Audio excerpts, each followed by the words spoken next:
Welcome back to another episode of Explore Taiwan, the podcast where we dive deep into the culture, history, and incredible flavors of Taiwan while picking up some authentic, natural English phrases along the way. I'm your host, Alex. And I'm Sophia. Hello, everyone. We are so incredibly happy to have you back with us today.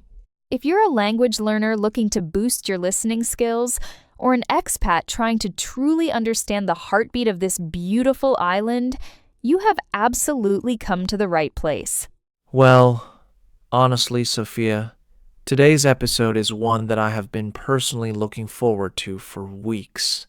I mean, we've covered bustling cities, we've covered high mountains, but today, we are heading to the cultural heart and soul of Taiwan, the culinary capital, the city of kings. We are going to Tainan.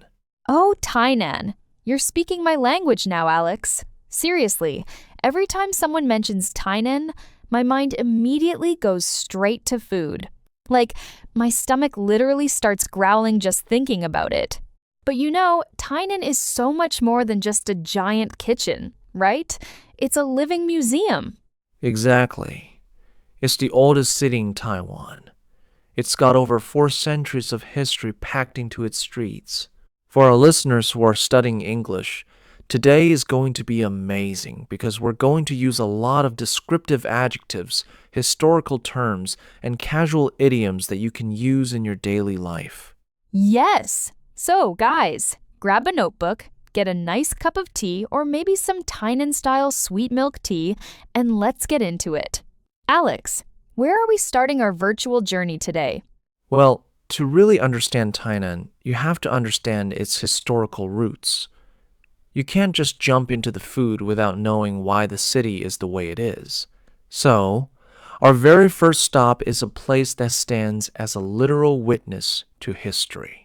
We are talking about Chihkan Tower. Oh, Chihkan Tower. That is an absolute classic. In Chinese, we call it Chihkan Lo, but historically, it had a completely different name, didn't it? It did. It was originally built by the Dutch all the way back in 1653, and they called it Fort Provincia. Let's break that down for our learners. Originally built, that means it was first constructed by them. And the Dutch refers to people from the Netherlands. The Dutch called it Provincia, which translates roughly to the city of Providence or eternity. Providence. That's a beautiful word. It kind of implies divine care or foresight, right? But you know, when you look at Chihkan Tower today, it doesn't look like a Western Dutch fortress at all. It looks completely Chinese, with those beautiful tiled roofs and traditional pavilions. Why is that? Well, honestly, that's the beauty of it. It underwent massive transformations. After the Dutch were defeated by Koxinga, or Lord Zheng Chenggong, the fort was modified. Then, during the Qing dynasty, it was further rebuilt into Chinese-style pavilions. So, it's this incredible blend of Western and Eastern architectural elements. For our listeners, blend means a mixture, a fusion. It's a cultural crossover that survived centuries. I love that word, transformation. It means a complete change in appearance or character. And honestly, if you visit Chihkan Tower during the day, it's wonderful. But Alex, have you ever been there at night?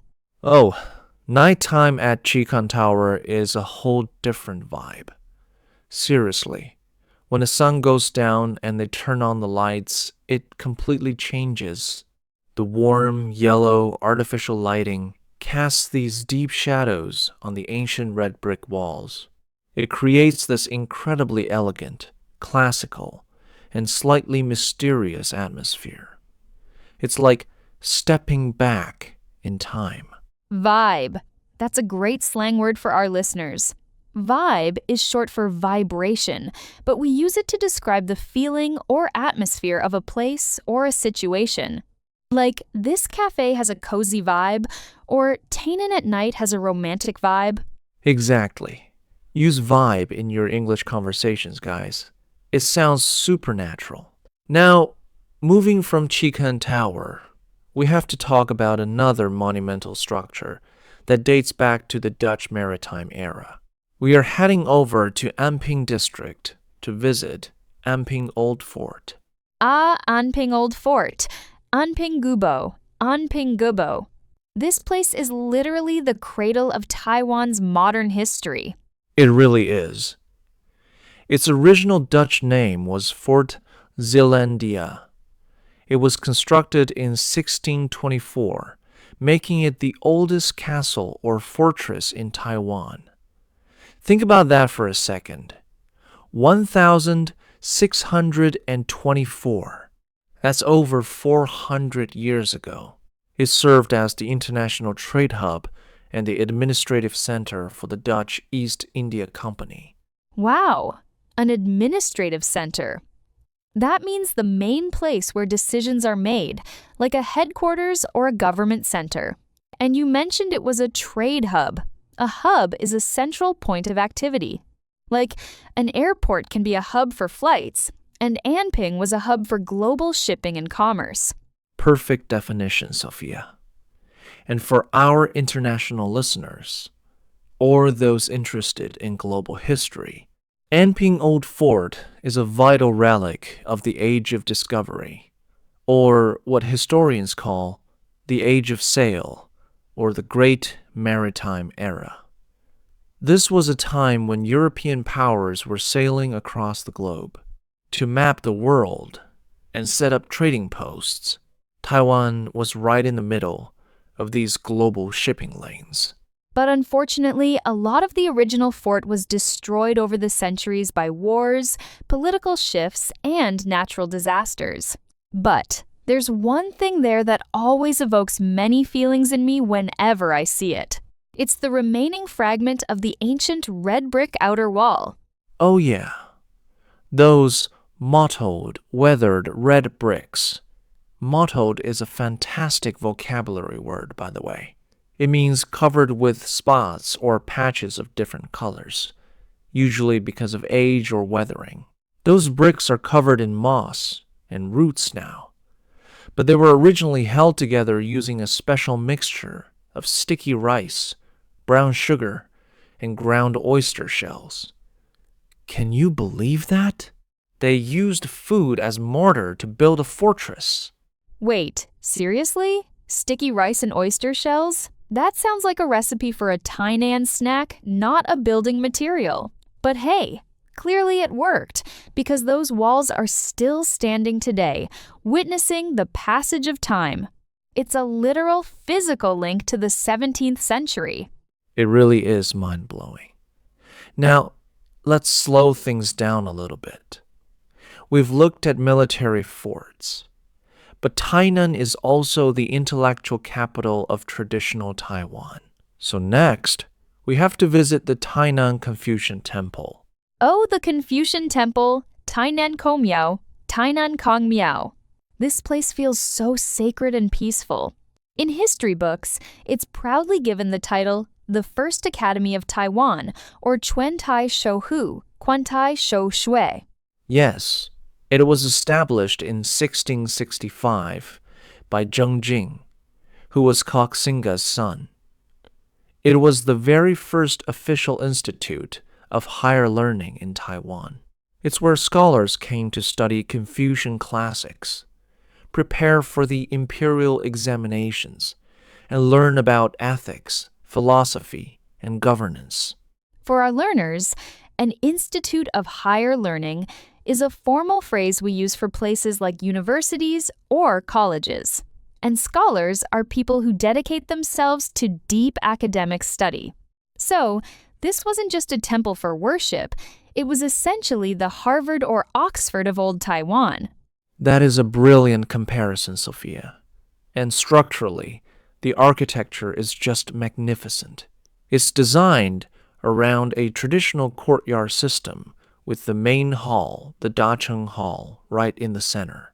But what I love most about the Tainan Confucian Temple isn't just the grand architecture, it's the environment. It is so serene. Serene. That means peaceful, calm, and untroubled. It's a higher level word than just quiet, and it really is serene. The vibrant red walls of the temple are completely surrounded by these massive, ancient banyan trees. The bright green leaves and the deep red walls create this beautiful visual contrast. Honestly, it's the perfect place to escape the heat of the afternoon. You can just stroll down the pathways, listen to the wind rustling through the trees, and soak in that ancient, rustic, Confucian atmosphere. It makes you want to whisper because you respect the history around you. Totally. It's like a sanctuary in the middle of a modern, busy city.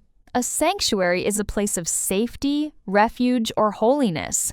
Well, okay, so we've covered the heavy history, the Dutch forts, the ancient academy. But Tainan isn't just a city of the past. It has this incredible ability to reinvent itself. It takes old, historic spaces and turns them into modern, trendy, creative hotspots.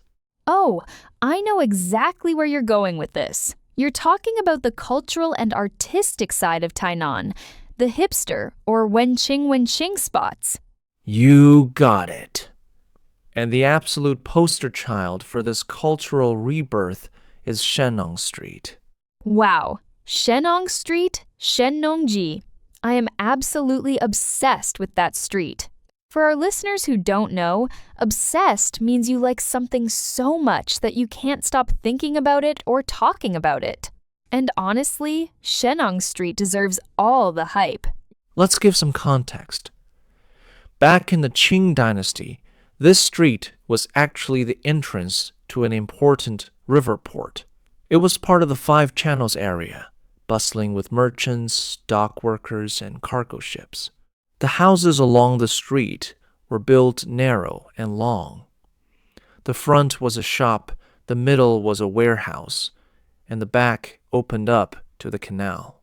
But as the rivers silted up and modern transportation took over, the port declined and the street was almost forgotten. Silted up means the river became filled with mud and sand, so ships couldn't pass through anymore.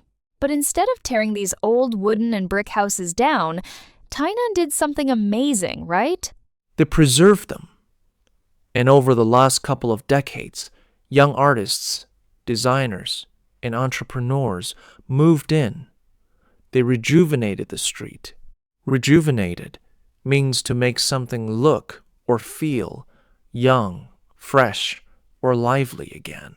Today, those old two-story historical buildings are packed with independent handicraft workshops, cozy old house cafes, and quirky cultural boutiques. And the best time to visit is definitely during twilight or early evening. When the sun sets, the local shopkeepers hang out traditional lanterns. The soft, warm glow of the lanterns reflects off the uneven stone pavement. It creates this incredibly nostalgic and photogenic scene. If you love photography or social media, your camera will be working overtime here.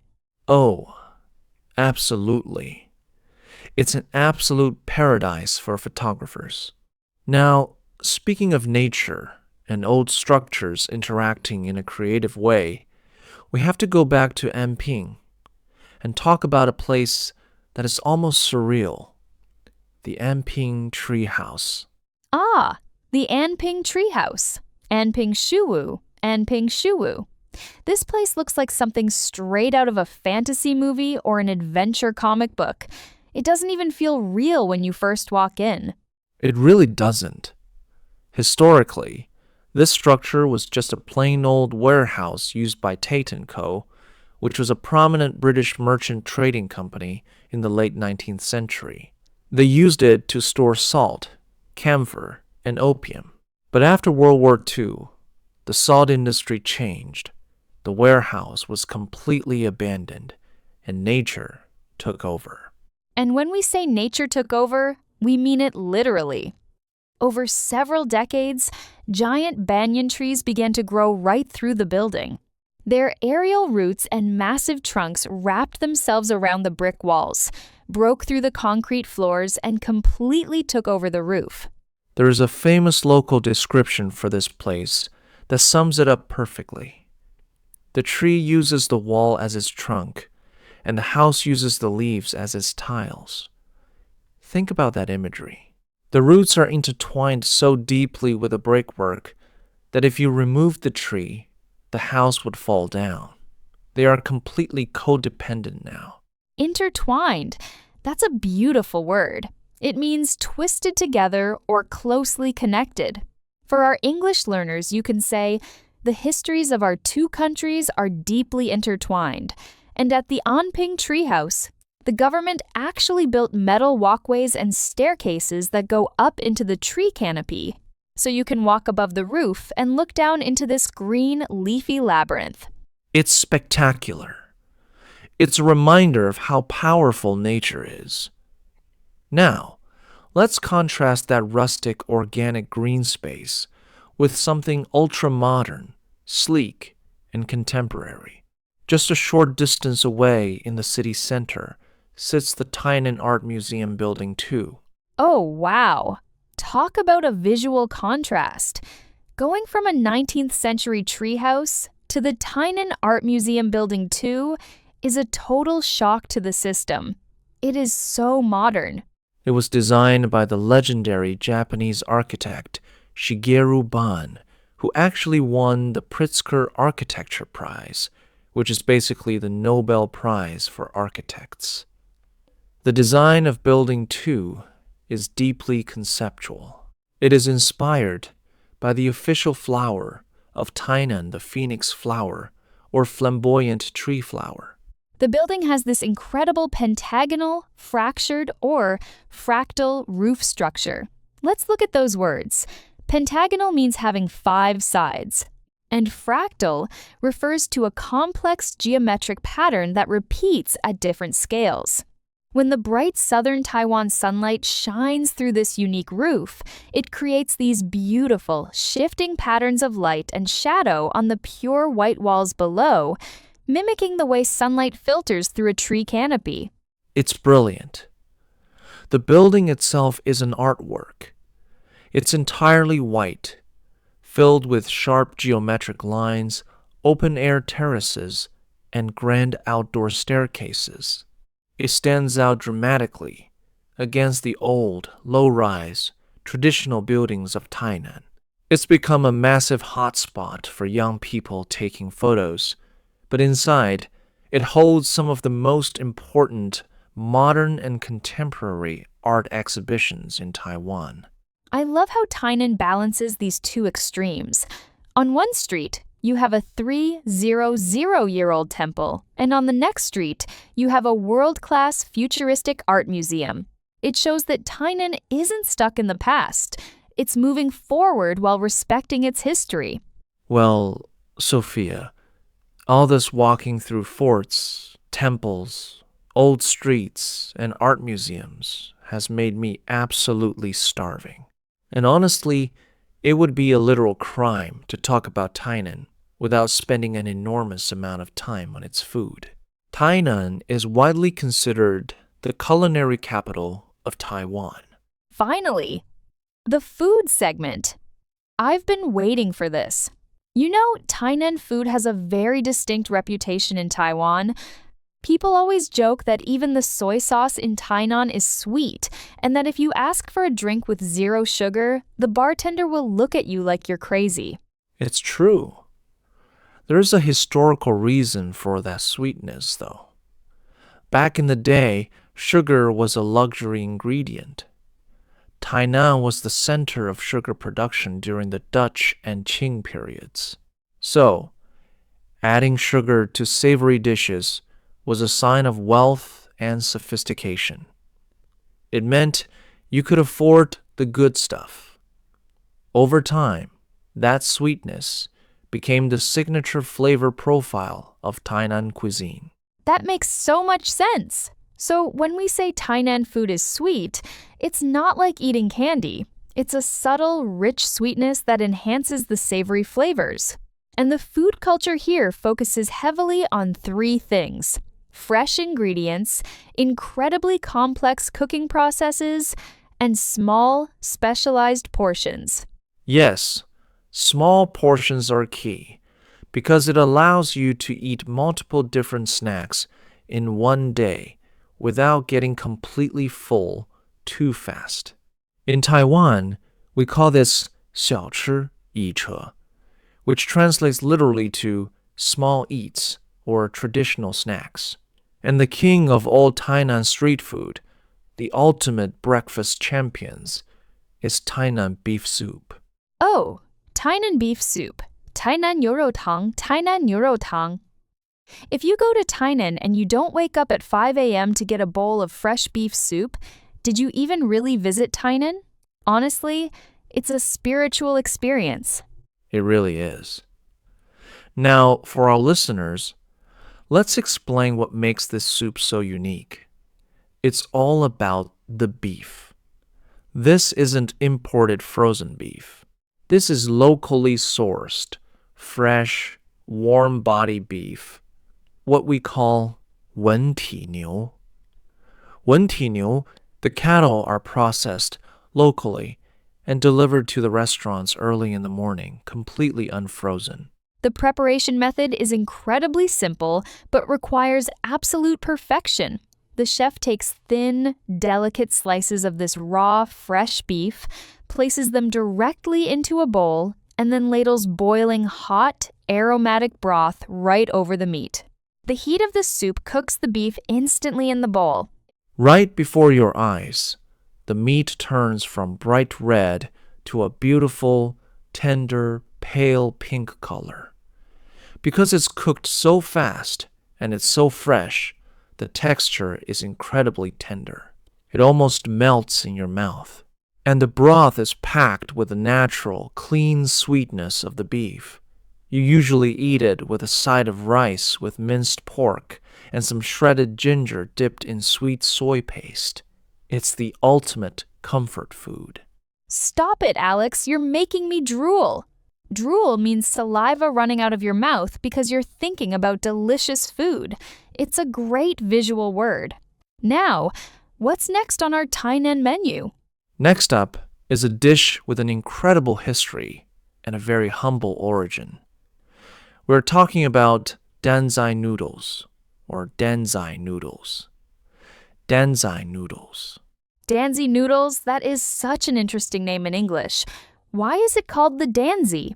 This dish was invented by a fisherman named Hang Yutao in the late 19th century. During the monsoon seasons, fishing was too dangerous. The sea was too rough, so fishermen couldn't go out to work. This dead period was called the slack season, or 度月度月. To support his family during these slow months, Hong started selling noodles from shoulder poles on the street. Wow, from shoulder poles. That's why it's called danzai, because a danzai is the shoulder pole used to carry the heavy baskets of food. And the dish itself is like a work of art in a tiny bowl. It's not a giant portion. It's a small, elegant serving of chewy yellow noodles. The secret to danzai noodles lies in two main components. First, the incredibly rich, slow-simmered minced pork meat sauce, or meat ragu, which is cooked with traditional spices. Second, the broth is made exclusively from boiling shrimp heads, giving it an intense, savory seafood umami flavor. It's topped with a single piece of fresh shrimp, a handful of fresh bean sprouts, cilantro, and a vital dash of black vinegar and fresh garlic puree. It's an explosion of flavors in just a few bites. Garlic, vinegar, sweet shrimp broth, and savory pork meat sauce. It's historical perfection. Now, Alex, let's talk about a dish with a name that always shocks foreign tourists when they first hear it. It sounds kind of scary, but it tastes amazing. Coffin bread? Haha, yes. Coffin bread, or coffin board. 棺材板. Don't worry, guys. There are no actual ghosts or dead bodies involved in making this dish. It's pure culinary creativity. It really is. The name comes from its shape and design. Basically, the chef takes a thick slice of white sandwich bread and deep fries it until the exterior turns completely golden brown, crispy, and crunchy. Then, they carefully cut open the top crust to create a lid, scoop out the soft bread inside, and fill the hollow space with a rich, creamy, piping hot seafood and chicken chowder. The chowder traditionally includes ingredients like chicken breast pieces, peas, carrots, squid, and sometimes chicken liver, all cooked in a thick white milk-based roux. Then, they pop the bread lid back on top. Because the rectangular shape of the fried bread looks like a traditional Chinese coffin, a local customer joked about it, and the name stuck. It's such a fun name. And the eating experience is amazing because you get that intense crunch from the deep-fried buttery bread shell combined with the rich, smooth, creamy, and comforting chowder inside. It's definitely a heavy snack, but it is absolutely delicious. Definitely a cheat day meal, for sure. Now, if you want something a bit more traditional and incredibly satisfying, you have to try Tainan rice cake, or migal. Oh, Tainan migal is very different from the rice cakes you find in other parts of Taiwan, like the tube rice cakes in the north. Tainan rice cake is served in a bowl, and it has a very specific structure. Exactly. It starts with a base of high-quality glutinous rice, which is steamed until it's perfectly chewy and sticky. Then, they ladle on a generous amount of braised pork belly sauce that has been simmered for hours until the fat is completely gelatinous and melts instantly. But what makes the Tainan version unique are the toppings. Yes, they top it with a thick layer of savory, fluffy fish floss. 若松or 无松 or 鱼松无松. Some crunchy, pickled, sweet and sour cucumber slices, and braised peanuts, or a braised shiitake mushroom. The contrast between the fatty, savory pork, the sweet and sour crisp cucumber, and the dry, savory fish floss is just incredible. It's a perfect balance of textures and flavors. It really is a masterclass in flavor balancing. And to wrap up our historical snack tour before we head to the night markets, we have to mention the coastal delicacies of Anping, shrimp rolls, and oyster rolls, 鲜虾管家酒, and 管家酒. Since Tainan is right next to the ocean, the seafood here is exceptionally fresh. The local oysters are small but incredibly sweet and plump, grown in the local coastal lagoons. For the shrimp and oyster rolls, the chefs mix these fresh seafood pieces with minced pork, celery, green onions, and water chestnuts for a bit of crunch. Then, they wrap the filling in a thin layer of pork caul fat or a special wrapper, dip it in a light batter, and deep fry it to a perfect, shattering crispiness. A shattering crispiness? I love that phrase, Alex. It means it's so crispy that it literally shatters when you bite into it. And when you bite past that crispy outer layer, the inside is incredibly juicy, releasing all the sweet juices of the shrimp or oysters. You usually dip them in a local sweet soy paste, mixed with a bit of spicy green wasabi for that extra kick. Oh man, my mouth is watering so much right now. It's unbelievable how much incredible food is concentrated in one city. And you know what the best part is, Sophia? If you want to experience all these incredible foods, plus a festive, carnival-like atmosphere, you just have to wait until the sun goes down and head to one of Tainan's legendary night markets. Yes. Tainan's night market culture is world famous, but it has a very unique twist compared to Taipei. In Taipei, most night markets are permanent shops along regular streets. But in Tainan, the night markets are massive, open-air parking lots that transform into bustling marketplaces on specific days of the week. So, let's track it throughout the week. Monday is Dadong. Tuesday is Dadong. Wednesday is Wusheng. Thursday is Garden. Friday is Dadong. Saturday is Wusheng. And Sunday is Garden. It's like a beautifully coordinated dance of street food vendors moving their trucks and stalls across the city every single day. It's so clever. Let's look closer at the biggest star of the show, Tainan Flower Night Market or Garden Night Market. Huayan Yeshi, Huayuan Yeshi. This place is an absolute behemoth. Behemoth, that means something enormous, massive, and powerful. It really is a behemoth.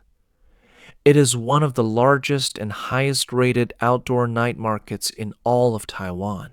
When you walk in, you are greeted by a sea of towering tall flags waving in the wind, representing different stalls so people can find them in the massive crowds. It's divided into clear sections. A massive food and beverage zone, a clothing and fashion retail zone, and a huge carnival game zone. If you go to Garden Night Market, you need to prepare yourself for crowds, but the food rewards are totally worth it. Some of the absolute must-eat recommendations include Chen's spicy duck blood and tofu, Chen Gei Mala Ab Sweat, which is slow-cooked in a fiery, numbing, deeply flavorful broth. Oh, and don't forget Tongda Charcoal Grilled Chicken Chop, Tongda Tankao Xianggai Pei. They take a massive chicken breast, deep fry it first to lock in the juices, dunk it into a sweet Tainan-style barbecue sauce, and then grill it over hot charcoal to add a smoky flavor. The crispy skin absorbing that sweet, smoky glaze is pure perfection. There's also the fresh, deep-fried giant squid stalls, where they fry entire squid until crispy and season them with pepper salt, seaweed powder, or spicy chili. And for dessert, you can find incredible Indian flaky flatbreads, Indian shua bing, yindu shui bang, topped with condensed milk or chocolate. It's an international food paradise. Now, if Flower Night Market feels a little too overwhelming because of the massive tourist crowds, you can check out Dadong Night Market or its sister extension, Dadongdong Night Market, which operates on Mondays, Tuesdays, and Fridays. Dadong is located in the East District, right near several universities. Because of its location, it has a much stronger local community feel. It's highly favored by local residents and college students. The paths are a bit easier to navigate. The food stalls have a very low repetition rate, meaning you see a huge variety of unique items, and the prices are incredibly student-friendly and affordable. It has a wonderful, cozy neighborhood vibe, while still offering top-tier street food. And finally, if you want a real taste of history and nostalgia, you have to visit Wusheng Night Market on Wednesdays and Saturdays. Wusheng Night Market. Wusheng Yeshi. Wusheng Yeshi is actually the oldest existing night market in Tainan. It's been running since 1984. That's over 40 years of night market history. And what makes Wusheng truly special is its incredible collection of old-school, vintage carnival games. While modern night markets are full of digital claw machines, Wusheng preserves the authentic, traditional Taiwanese night market games from the 80s and 90s. Oh, I love those. They have traditional pinball games, dat dandru, balloon shooting with air guns or darts, ring tossing, ta chuanchuer, where you try to throw plastic rings onto hundreds of bottles to win prizes, and old-fashioned auction stalls where charismatic hosts yell through microphones, entertaining the crowd while selling random goods. It's a wonderful place to experience true Southern Taiwanese warmth, humor, and lifestyle. Honestly, walking through Wusheng feels like a cultural time capsule. Now, Sophia, what if a listener says, Alex, Sophia, I only have one afternoon in Tainan, and I can't wait until nighttime to visit a night market, but I still want to try all these amazing traditional snacks in one place? Where should they go? Oh, that is an easy answer. If you want to conquer Tainan's street food during the daytime, you need to head straight to the legendary intersection of Guowa Street and Yongle Market. 过华街与永乐市场古花几的旺类市场，今乃211 211 211 211. Yes, Guohua Street is the ultimate ground zero, the absolute battlefield of everyday Tainan food. Within just a few blocks, you have multi-generational food stalls that have been run by the same families for 60, 70, or even 80 years. You can find savory rice puddings, wood, eel, fried noodles, path-breaking masterworks of sweet and sour wok hei flavor, pork heart winter melon noodles, and rich spring rolls packed with sugar powder and peanut dust. It's incredible because you just walk down the street and every single shop is a living legend. You can literally eat non-stop for 3 hours straight just by moving 5 steps at a time. It's an absolute culinary wonderland. Wow. We have covered so much ground today, Sophia. We've journeyed through the ancient Dutch history at Chihkan Tower and Anping Old Fort, connected with the serene wisdom of the Confucian Temple, explored the hipster, lantern-lit alleys of Shennong Street, witnessed the magical, root-covered walls of the Anping treehouse, marveled at the sleek, pure white lines of the Tainan Art Museum, and stuffed our faces with beef soup, danzai noodles, and night market delights. Tainan really is a city that captures all your senses. It's historical, it's modern, it's peaceful, it's bustling, and most importantly, it is incredibly delicious. For our listeners learning English, let's do a very quick wrap-up of some key vocabulary words we used today that you can add to your personal vocabulary bank. Great idea. First, we had originally built, meaning constructed first by someone. Then, we talked about a blend or a mixture of styles. We used the slang word vibe to describe the atmosphere or feeling of a place. We also learned administrative center, which means a headquarters or government center, and a hub, which is a central point of activity. We used the word mottled to describe something with spots or patches of colors due to old age, and intertwined, meaning twisted together or closely connected. We described the temple as serene, meaning deeply peaceful and calm, and called it a sanctuary, which means a place of safety or refuge. We use rejuvenated to mean making something look or feel young and fresh again. And finally, we call the flower night market a behemoth, meaning something absolutely massive and powerful. Wow, that is a lot of fantastic high-level English vocabulary packed into an amazing tour of Tainan. It really is. Thank you so much to all our wonderful listeners for tuning in to this long-form episode of Explore Taiwan. We hope you learned some great new English phrases and fell in love with the incredible culture of follow daughter Tainan. Don't forget to practice these words, and if you ever get the chance, book a train ticket to Tainan and experience this magic for yourself. Yes! Go get some fresh beef soup for breakfast, guys. Thank you for listening. Stay curious. Keep practicing your English. and we will see you in the next episode. Bye bye, everyone. Goodbye. See you next time.